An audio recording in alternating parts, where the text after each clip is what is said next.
आणखीन एक महत्त्वाची बातमी, कल्याण डोंबिवलीमध्ये पॅनल आणि सिंगल वॉर्डवरून राजकीय कलगीतुरा रंगलाय।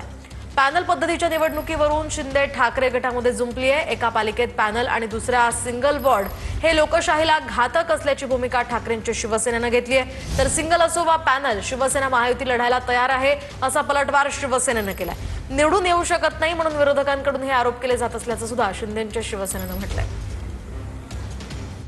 येत्या महानगरपालिकेच्या निवडणुकीमध्ये प्रभाग रचना जी पॅनल सिस्टीम केलेली आहे याला शिवसेना उद्धव बाळासाहेब ठाकरे पक्षाकडून आमचा विरोध आहे।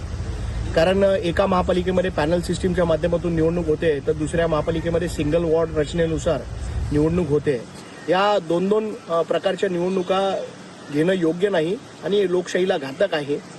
निवडणुका घ्यायच्या असतील तर सर्व निवडणुका पॅनल सिस्टीममध्ये घ्या किंवा सर्व निवडणुका सिंगल वॉर्ड प्रमाणे घ्या, अशी आमची ठाम मागणी आहे आणि याच्यासाठी आम्ही तीव्र विरोध देखील करणार आहोत। शिवसेना पक्ष कुठल्याही निवडणुका तयार आहेत लढायला, पॅनल असो का सिंगल असो, आणि विरोधकांना हे माहिती आहे की ते निवडून येऊ शकत नाही, म्हणून ते अशा प्रकारचे पुढे आरोप करून कारणं करतायत की एक सिंगल वॉर्ड करा। आम्ही 4 साठी तयार आहे, 5 साठी तयार आहे, 6 साठी तयार आहे। शिवसेना पक्ष नेहमी तयार आहे आणि आमची संघटना पूर्णपणे ताकदीनिशी या निवडणुकीमध्ये 100% यश संपादन करणार।